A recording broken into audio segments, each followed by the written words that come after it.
اللہ من الشیطان الرجیم بسم اللہ الرحمن الرحیم صلی اللہ علیہ یا محمد نور من نور اللہ۔ ملک صاحب، سب سے پہلے میں آپ کا شکریہ ادا کرتا ہوں کہ آپ اسپیشلی کل شام کو میرے گھر گئے اور آپ نے فرمایا کہ آقا حضور کے شان میں جو کسی نے گستاخی کی ہے اس کے بارے میں پروگرام کرنا ہے، تو مجھے بڑی خوشی ہوئی کیونکہ میں بیٹھا ٹویٹر پر پیغام دے رہا تھا لوگوں کو جتنے، اور میں نے ملک صاحب میں نے نوٹس کیا، اور جب تک میں بیٹھا رہا یہ 2 دن میں بیٹھا رہا، 2 دن سے ہی چل رہا تھا، جتنے سخت اور پرزور مذمت کے پیغام میرے ٹویٹر پر تھے دنیا کے کسی حصے سے نہیں آئے۔ میں نے اپنی جان کی پرواہ نہیں کی، خطرہ مول لیتے ہوئے اتنے سخت بیان ٹویٹر پر دیے ہیں۔ 193 پیغام میں نے دیے اور دے ہی رہا تھا تو آپ آئے، تو بڑی اچھی بات ہے، بڑی خوشی ہے۔ آپ کو اللہ تعالیٰ آپ کی محبت کو سامنے رکھے۔ آپ نے فرمایا توکلی صاحب آپ کال رہے ہیں، بہت اچھے ہیں۔ میں اس کے بات کی طرف آتا ہوں۔ آپ نے فرمایا کہ اللہ تعالیٰ نے آقا حضور کی شان کو بڑھایا، اور ہم کون ہیں بڑھانے والے؟ اللہ نے فرمایا وارفعنا اللہ کا ذکرک۔ اللہ فرماتا میرا محبوب میں نے تمہارے ذکر کو بلند کر دیا۔ بے شک۔ اور اللہ جب کہہ دیتا ہے تو پھر ہوتا ہے، کو اللہ ہی تو ہے جو ہر چیز پر قادر ہے۔ اللہ اپنے محبوب کو فرما رہا ہے کہ میں نے آپ کے ذکر کو بلند کیا، بلکہ آنے والا ہر دن آپ کا جو ذکر ہوگا اس سے زیادہ اچھا ہوگا۔ تو کون ہے دنیا میں ایسا ملعون یا شیطان جو آقا حضور کی شان کی گستاخی کر کے کہے کہ آقا حضور کی یا مسلمان کی شان گرا دی؟ نہیں، ایسا نہیں ہو سکتا۔ اللہ تعالیٰ نے جن چیزوں کا خود وعدہ لیا ہے، اللہ تعالیٰ نے قرآن پاک میں فرمایا ہے ملک صاحب کو جو میرے ولیوں کے خلاف بات کرتا ہے ان کے خلاف میرا اعلان جنگ ہے۔ ولیوں کے خلاف اللہ نے فرمایا، آقا تو سردار ہیں، آقا کے لیے تو دنیا کائنات بنائی گئی، کل کائنات بنائی گئی۔ آقا وہ شخصیت جس کی طرف اللہ خود دیکھتا ہے، جس پر اللہ خود سلام بھیجتا ہے، جس پر اللہ درود پاک پڑھتا ہے۔ کوئی ایسی شخصیت، فرشتے بھی کوئی ایسی شخصیت دنیا میں نہیں ہے جس پر اللہ اس طرح سلام بھیجتا ہو یا اس طرح سلام پڑھتا ہو۔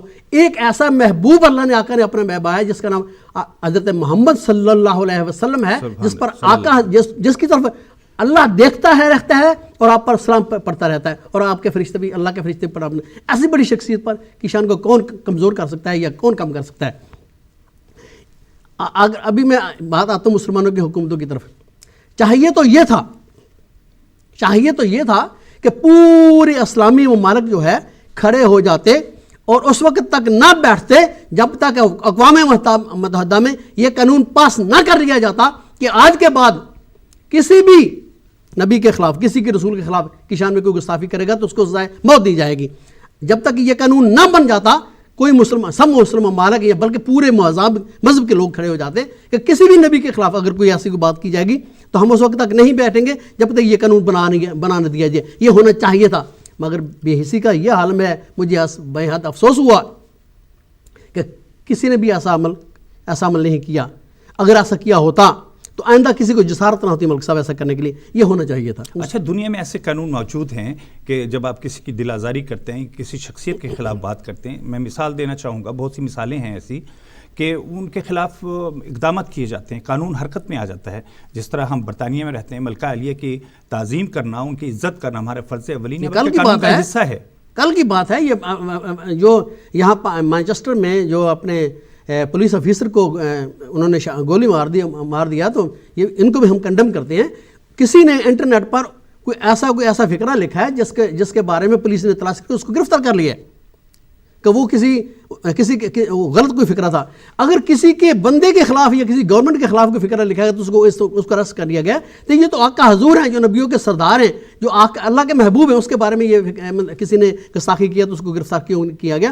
چاہیے تو یہ تھا کہ امریکہ اس کو گرفتار کرتا اور کو کافر کردار تک پہنچاتا۔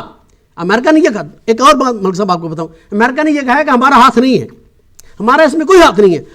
اگر امریکہ کا ہاتھ نہیں ہے، میرے ناظرین، میرے مسلمان بھائیوں، سب مذہب کے لوگوں، میری ایک بات ذرا غور سے سننا۔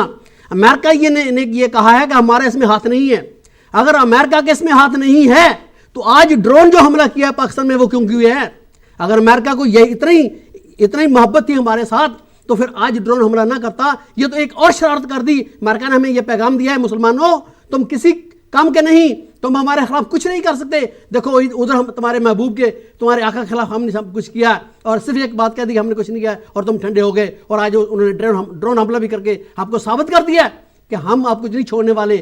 مسلمانوں ہوش کے ناخن لو, خدارا اٹھو اور اپنے آقا حضور کی شان کے لیے اٹھو, ان پر جانے قربان کے لیے اٹھو. ایسا قانون بناؤ کہ کوئی معلوم آئندہ ایسا کوئی حرکت نہ کہ سب نبیوں کی سب کتابوں کی ہم ان کی تعظیم کرتے ہیں, ادب کرتے ہیں, ان کو مانتے ہیں. کسی بھی نبی کے خلاف, کسی بھی بلکہ ولی کے خلاف, بلکہ کسی بھی بندے کے خلاف کی شان میں گستاخی نہیں ہونی چاہیے. بالکل. پاکستان کی حکومت کو میں نے ٹویٹر پر میں نے تقریباً 26 پیغام دیے ہیں گورنمنٹ پاکستان کو کہ آپ ساری ایمبیسیاں, صدر مملکت, فوج کو بھی دیے ہیں, آج آپ ساری نان مسلم ایمبیسیوں کو کہیں کہ آپ بند کر کے چلے جائیں. آپ ریزن پر آ سکتی ہیں نا, آپ اس سے جیسے یہ غیر ملک لوگ یعنی جیسے واک آؤٹ کرتے ہیں, جیسے نان مسلم لوگ فائدہ اٹھاتے ہیں, پرامن ہونا چاہیے. نہیں, میں آپ کو ایک راز کی بات بتاتا ہوں. جیسے نان مسلم فائدہ اٹھا کر ہمیں نقصان پہنچانے کے آپ بھی فائدہ اٹھا سکتے تھے. آپ یہ کہتے کہ سیکورٹی رسک ہے, سیکورٹی رسک کا نام لے کر سب ایمبیسیوں کو بند کر دیتے اور اس وقت ایمبیسیوں کو نہ کھولتے جب تک یہ قانون بن نہ جاتا کہ ہمارے آقا کے خلاف دوبارہ ایسا نہیں ہوگا. یہ کرنا چاہیے تھا. خدا کی قسم اگر میں صدر ہوتا تو آج اسلام آباد سے سب ایمبیسیوں کو بند کر دیتا اور افواج پاکستان کو کہتا کہ کھڑی ہو جاؤ, آج کے بعد جو ڈرون حملہ ہو اس کو گرا لیا جائے اور آج کے بعد ہمارا ان کے خلاف اعلان جنگ ہے. کیونکہ جو بندہ آقا کی شان کے حق میں کھڑا نہیں ہو سکتا, جو حکومت آقا کی شان کے حق میں کھڑی نہیں ہو سکتی, اس کو حکومت کرنے کا حق نہیں, اس کو مسلمان رہنے کا حق نہیں. جو مسلمان آقا کی شان پر بک نہیں سکتا وہ مسلمان نہیں ہو سکتا. میں آپ کو ایک بات بتاؤں, ایک بات پرسوں میں ایک پروگرام دیکھ رہا تھا, سمینہ صاحب کا پروگرام میں ایک بندے نے کال کی لندن سے, شاید اس کا نام کے سے شروع ہوتا ہے, میں نام نہیں لینا چاہتا. اس نے کہا کہ آقا حضور کی شان میں گستاخی کی, مسلمانوں کو چاہیے کہ اپنے ملک میں یہ جا کر احتجاج پروٹیسٹ کریں, رجسٹر کریں, لیکن ہم کو کسی کے گھر میں بیٹھ کر احتجاج کرنے کی ضرورت نہیں. کتنا بدبخت وہ مسلمان ہے, کتنی بے حسی ہے کہ وہ مسلمان یہ کہہ رہا ہے کہ تمہارے آقا کی شان کے خلاف کسی نے گستاخی کی ہے اور تمہیں بولنے کی ضرورت نہیں ہے. اور ظالم, اگر تم کسی کے گھر مہمان چلے جاؤ اور تمہاری بیٹی تمہارے ساتھ ہو, میں جھٹکا سوال سے تمہارے سمجھانے کی کوشش کروں, جس نے یہ کال کیا تھا اپنے ایمان کی حفاظت کرے. او ظالم, او بے حس مسلمان, اگر تم کسی کے گھر میں چلے جاؤ اور اس گھر والوں نے تمہاری بیٹی کی عزت لوٹ لی, کیا تم وہاں خاموش بیٹھے رہو گے؟ اگر تم وہاں خاموش نہیں بیٹھے رہو گے تو تم آقا کی شان کے خلاف بات کرنے والوں کو کیوں خاموش رہنے پر کہہ رہے ہو؟ اپنے ایمان کی تردید کرو, ایمان ضائع ہو جاتا ہے اس طرح. ہر مسلمان کو حق ہے جہاں بھی وہ ہے, وہ آقا حضور کی شان کے حق کے خلاف گستاخی کرنے والوں کے خلاف احتجاج ریکارڈ کرائے اور کرے, اور جتنی اس کی محبت ہے وہ شو کرے. یہی ہمارا ایمان ہے, یہی ہمارا یقین ہے. جی, بھی طریقے سے ایک دوست کو سمجھانے کی کوشش کی ہے اگر کسی کے دل میں ہے, کیونکہ اس طرح ایمان ضائع ہو جاتا ہے. ایک بندہ اگر اپنی بیٹی کی عزت کو برداشت نہیں کر سکتا, اس کے خلاف کوئی بات کرے, اس پر جنگ کرتا ہے, کیا وہ انتظار کرے گا؟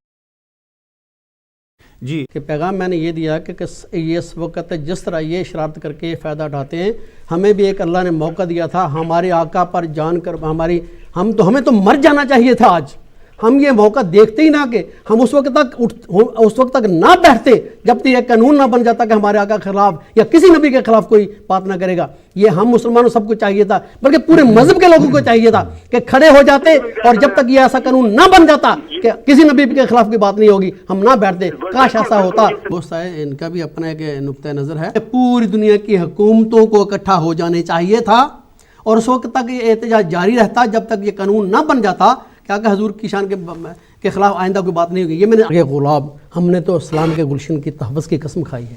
ماشاءاللہ.